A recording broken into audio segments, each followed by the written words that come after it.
This time on Woody's Garage, more fun with El Toro and the Porter cable compressor puff puff. Okay. Clean this up. I mean, this thing is just in 100% plastic.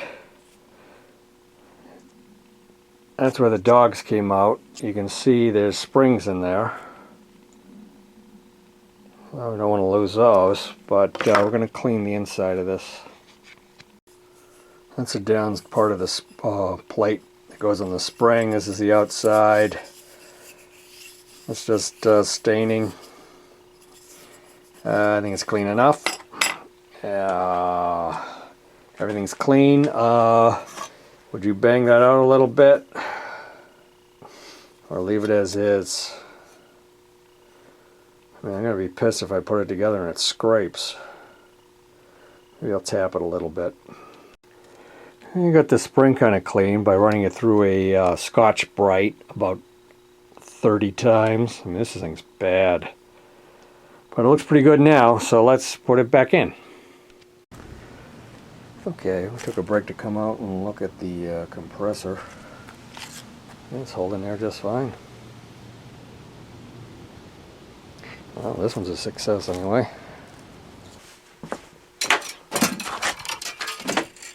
This is the way it hooks in.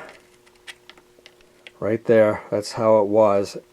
And you can see like it kind of seems to like bend the other way. So I've actually tried this already. I tried putting a little clamp just to hold that in place till I got a couple of winds going. Just pops out. There's got to be a better way to do this. I just need to find out how. I think one thing I'm having a hard time with is that this is kind of fatigued here. So it wants to let go of it. I'm going to put on some gloves and manhandle a bastard and see if I can get it in there. I got it. I mean, it's sticking through here. As you can see, and then I just kind of, spun it like this as I held it down with gloves. And I think it looks good. I'll put a little WD-40 on those springs. I wouldn't put any grease or any other kind of oil, just a light oil that will, not attract dust too much. I made more of a loop on this. This is more like the old traditional ones I remember. So I'm assuming that's right. It was actually a little unbent, and I think that's where my problem lied. Actually, I think I'll bend that a little more. Hopefully I don't wreck my spring wind here. Yeah, I'm going to leave it like that. I certainly feel a little better with this on. It's not going to go jack in the box. Boing. Okay, what's next? I guess we put it in this cover. Just going to make sure I'm using all the parts. Yeah, let's do that and see if we can get the spring to catch on this guy right here. Turn it a couple of times counterclockwise, and yeah, it did catch, so that's good. We've got to put our dogs back in here. And then this thing, which I've cleaned up to a degree. Hopefully that'll punch back in correctly. This is the way the dogs go in. Yeah, you can't put them this way, thank goodness. So it's only one direction, so that helps you out there. I don't think that's right. They seem to move okay. Now, didn't want to do that. Okay, this has a little spring on it. Goes through this guy here. Now, where do those go? Got to figure that out before I put it in. I figure maybe they go behind here to pop them out. That would make sense, right? I'm going to stick it in and see what it looks like. It's loosely in there, and you can kind of see that, like, when that turns, who let the dogs out? Okay, and then they come back like that from centrifugal force afterwards. So this is apparently right. Let's punch that guy through. Looks pretty much like it was.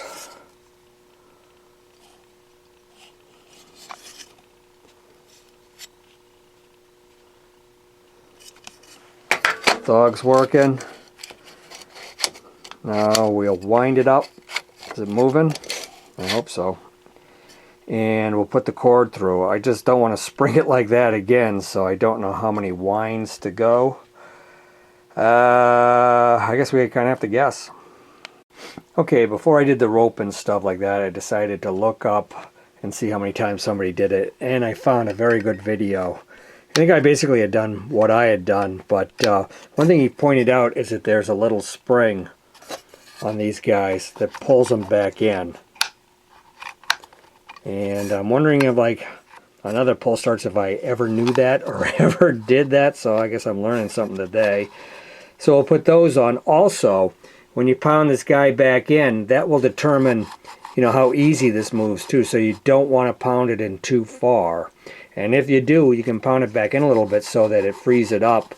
And to tell you the truth, that might have solved my problem initially. Yeah, well, you know, friction feeling. Pounding things with hammers to adjust them. Beautiful. Alright, we just wound it the same way and tied it up, and everything seems nice and loose and free, so let's put it on. The only other thing I was thinking of is the screws that go around here. I only took out 2, and it looks like there's a place for more, so I'm going to see if I can find a couple more of those sheet metal screws so it's secured better. Okay, there's no evidence of any of the screws missing, and there's a yellow mark saying like screw here, screw there, but no place else, so I think that's enough. Let's see if it pulls over. Yeah, pull start works fine. Nice and tight and everything, but what happens is when I pull it, this thing wants to go forward. The drive thing, which is this weird handle here, if you look underneath it, it's got all sorts of springs, and that goes to the cable. And I don't know if this thing's supposed to slide in and out. Get a little lube in it. I think we'll take a look at the website and see how this thing is supposed to work, because it's a really strange mower. I read their kind of brochure trying to sell it to you, and they said, like, now we have a lawnmower that doesn't need oil changes anymore. Oil's good for the life of the engine. Can you believe that crap? Yeah, okay. That'll get them back faster to buy another one. So as you pull in the brake kill on the engine, you see that the handle kind of pushes in. I guess that, you know, it's supposed to walk at the same pace as you want it to go. And they're more complicated than make these things. The more screwed up they can get. Really foolish. Notice down here there's also, this clamp kind of broke off. Must have been like here or something. No big deal there. But yeah. And the back wheels want to turn now, so I can't really start it this way. Well, before lunch break, we check on the pressure. Looks like it just dropped a little bit, 5 to 10 pounds. Not so much up here, just here at the regulator. That's not bad in about 2 or 3 hours. Okay, I got it like this to see if keep the back wheels from spinning if it starts, because I still don't have this deal figured out yet. I'm going to put a little gas in it and see what happens.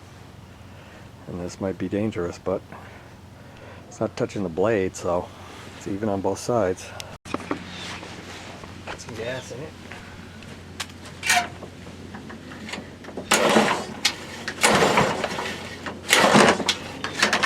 Not a very good idea. Okay, it's not a good idea. That kind of pulls over, but you know, didn't even think about this. The key switch. There's 2 plugs here. What do we got under here? Got room for 1, honey. I would think it would be this one. Let's see if we can get that in. I haven't checked for spark yet either. Carbs are leaking. It's a bitch to pull. I got, I pulled it and I heard a pop. Not really a pop, but like it wanted to go. But we certainly have issues and one is that gas dripping there. Okay, battery didn't charge, but I figured I'd throw it in there anyway. My battery's about to die on the camera. And I put in the battery and I got nothing at the key at all. So this was the deal with the bowl I just took off. He used that, he wrapped this plastic shit around the jet to keep it from leaking, you know, as a washer. Okay, I found a washer from my old carb stash that fit the bottom screw. It's on there. Put the plug back in. I think I got a little gas in it still. It's not leaked out. Yeah, very little. And shot some PP blaster inside the carb. Yeah, it's my carb clean. That's all I'm going to do for right now. I want to see what it does. So let's see what it does.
Likely out of gas. Shit, that's not bad. Want to get it warm enough to get that old oil out of there. Ah, yes, it's hot. Let's dump the oil. Whoa, it's so black. Yeah, it's never supposed to change the oil on these things. Somebody probably took their word for it. So here we're underneath. I think I looked at this before. I don't really know how this drive system works. It's rear-wheel drive. This is the pulley right here. But how that auto pace thing works, I don't know. Also, these wheels still won't go in reverse. I don't know if it's just junk jammed in there or what. So right now I'm thinking like, why am I even changing the oil? I should probably just leave this to the spring, but you get curious. You want to see it work.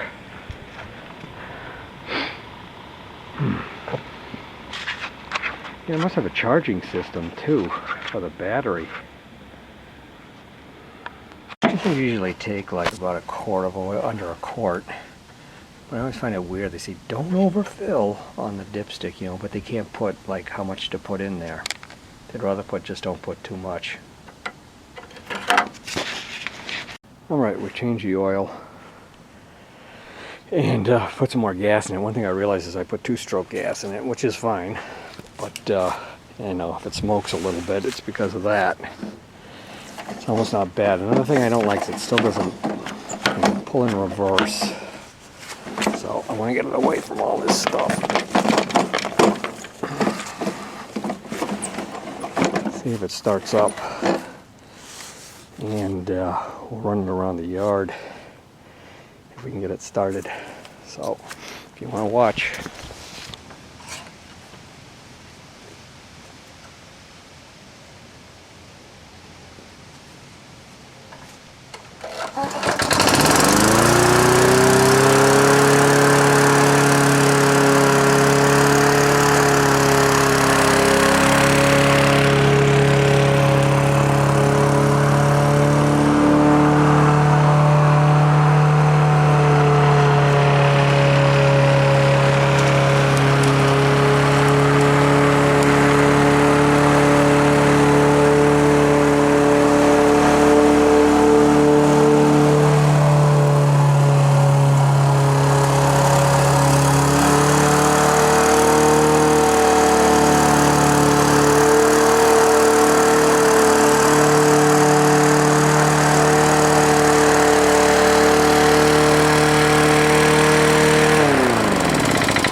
like the engine RPM could come down. It is just cranking.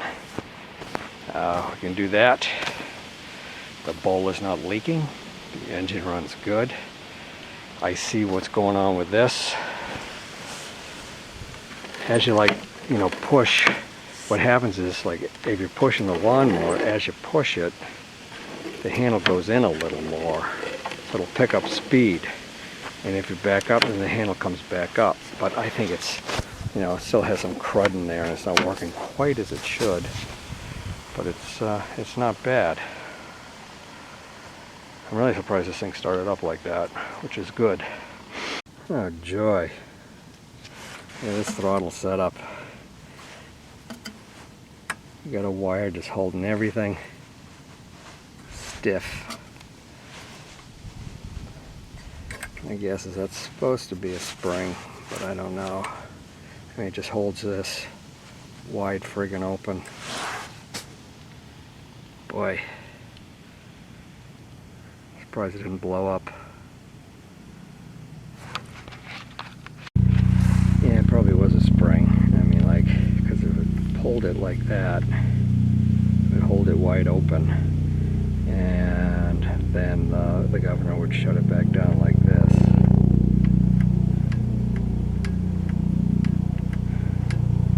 Do I have a spring like that? Maybe, but I think the tension would be particular. That kind of sucks. I'm going to button it back up, I think, and look for the spring.